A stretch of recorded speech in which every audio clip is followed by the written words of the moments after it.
Welcome again, all. Week 11, Dr. JC here. We're going to talk this week about antebellum reform movements. So these reform movements that take place before the American Civil War.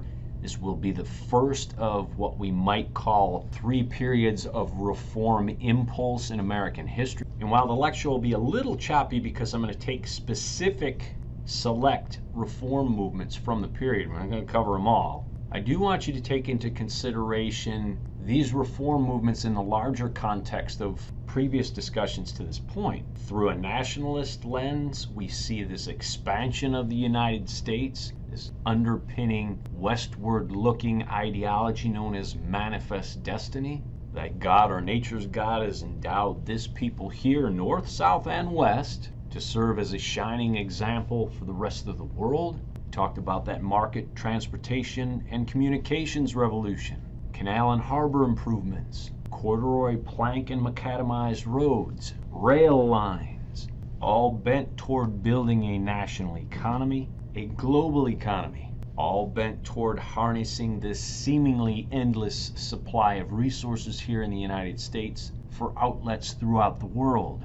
And as an aspect of that innovation, entrepreneurship, and endeavor, we see the rise of a middle class, much more so in the North than per se the South for sure, and perhaps less so in the West, but a middle class now that's going to realize a sense of economic security at home. Lots of Cocoa Puffs and Lucky Charms in the cupboard, plenty of fuel for the furnace, peeps are well provided for, well clothed. Maybe perhaps we should get involved politically and socially.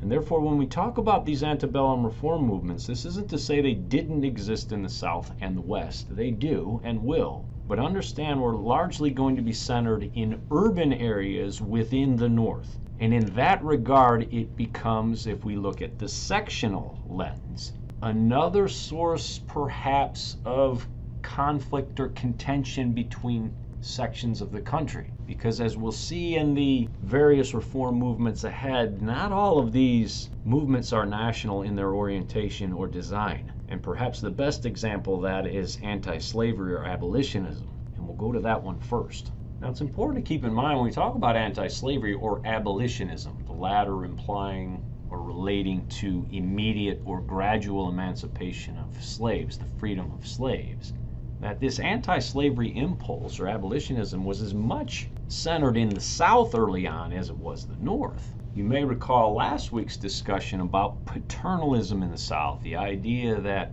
the best way to mitigate against slave insurrection was to treat your slaves as you would family members.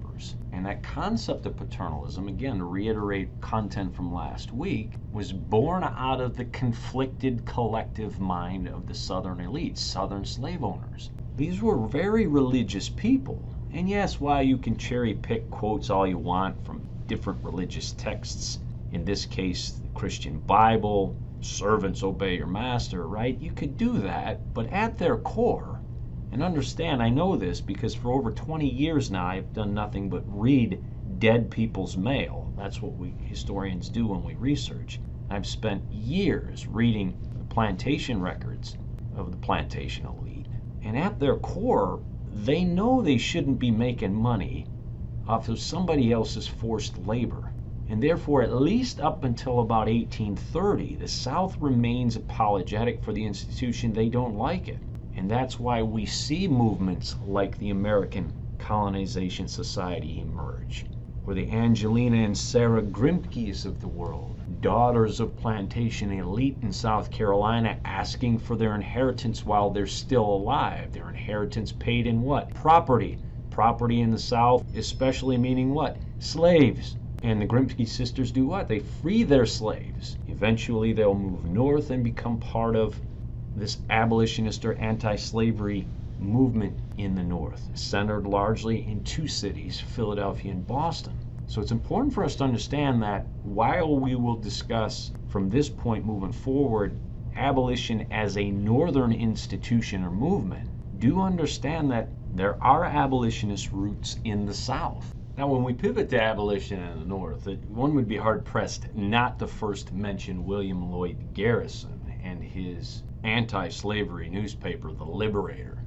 Garrison will be among the first white abolitionists to call for immediate emancipation. But he won't be the first. I mean, there were individual black Americans like David Walker who was already publishing this type of language in literature even before the beginnings of The Liberator. One key point I would make here, though, and it coincides with the creation of these New England and American anti-slavery societies, is the dates. Now, I'm not a huge stickler for dates, right? But if you look at the dates of these, do they not coincide with the Nat Turner Revolt? More specifically, the reaction in the South to the Nat Turner Revolt, the increased slave codes and pressure by slaveholders in the South, the slaveholders who now have abandoned paternalism, slaveholders now who are no longer apologetic for the institution. Why? Because they're the younger family members that are now taking over the plantations from their dying parents. And we'll talk more about this change of ownership and with it opinion as it relates to the institution of slavery. No longer are we apologizing for it. It's actually a positive good. We'll talk more about that as we move forward. That's the opinion of the new Southern planters that are coming to take charge of those plantations in the South. What else is going on in 1832, though? How about this nullification crisis? You got a sitting vice president of the United States that's going to wind up resigning, penning the South Carolina Exposition in protest, basically setting up a blueprint for secession. Lots going on in 1832. And as we'll see through these various reform movements, lots of it more sectional in focus and more acrimonious in language or rhetoric. Abolitionists like Garrison won't just call into question the evils of the institution of slavery. They'll actually start to call slave owners evil people. And it's the latter, that type of language, that balkanizing rhetoric, that's really going to have an impact on helping harden that Southern opinion, hardening Southern hearts to the institution. They will defend it as a point of honor. And we'll talk more about this caustic language, this finger pointing as we move forward. Transitioning back, though, to abolitionists more specifically, yes, we talked about Garrison and David Walker, but we also have to be completely remiss if we didn't talk about Frederick Douglass. And Douglass is one of these individuals that always makes me regret these survey courses. We can't spend a lot of time talking about individuals, people, places, action, events, because he is like one of the most important, to me at least, articulate Americans, period. Here's a guy that steals himself from slavery, teaches himself largely to read and write, moves his way into the North, starts an anti-slavery newspaper in the David Walker vein, titles it The North Star, an interesting title. Why? Slaves running away follow the North Star. That's the constant in the sky. Joins the Massachusetts Anti-Slavery Society in Boston and is an outspoken advocate, not just for immediate emancipation of slaves, but also full equality, politically, socially, and otherwise. And understand, this guy is lecturing for years, openly in public, as a fugitive slave. And as we'll get to later in the course, there are fugitive slave laws on the books that say that slave property needs to be returned to its rightful owners. So this guy has the stones to get up there and speak in front of public assemblies that could have Dog the Bounty Hunter in there, that could grab him at any turn and take him back to Maryland and throw him back in chains, right?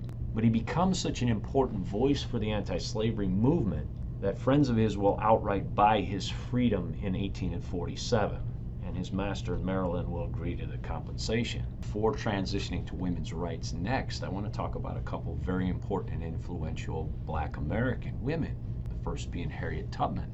Harriet Tubman, rightfully and long remembered for her work as a conductor on this so-styled Underground Railroad. The Underground Railroad is this system of safe houses whereby runaway slaves, fugitive slaves, could work their way from slaveholding states into the free states of the North, or even further on into Canada. And she was tireless in this work, obviously lauded amongst her abolitionist friends in the North, and likewise equally vilified and hated in the South, because individuals like her were breaking a federal law. And for Southerners to see fellow countrymen, Northerners, sing praises about individuals that are breaking federal laws, stealing their rightful property, this becomes problematic. And this reveals maybe a cultural difference here that perhaps can't be repaired, maybe shouldn't be repaired, and adds another wedge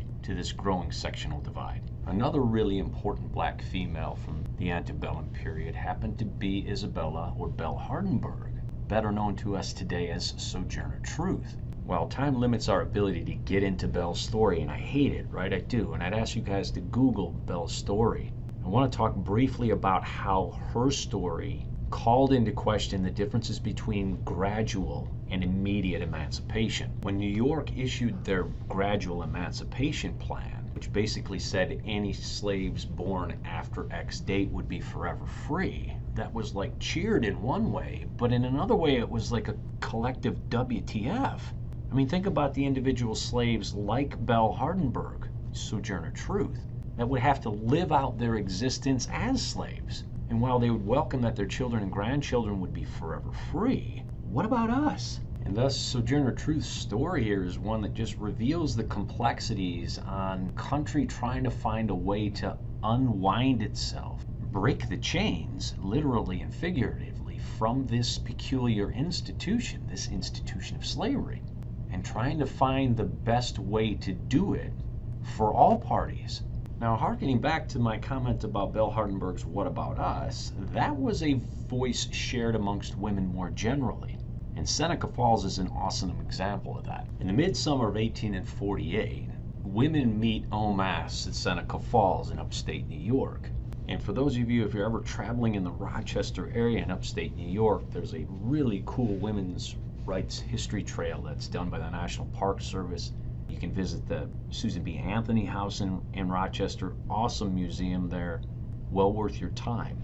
But the ladies that meet at Seneca Falls, led by the Susan B. Anthonys, the Lucretia Motts, the Elizabeth Cady Stantons, they push for full social and political equality for women. Push for many of the same sorts of rights that, frankly and perhaps frustratingly, right, women are still arguing for today. Perhaps curiously to us today, the most controversial provision happened to deal with the demands for access to the ballot box, the right to vote.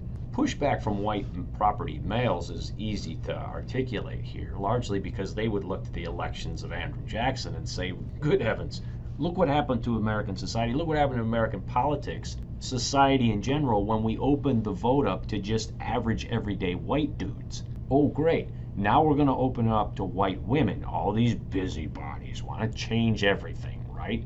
And if we do it for white women, then of course, what's next? Free blacks?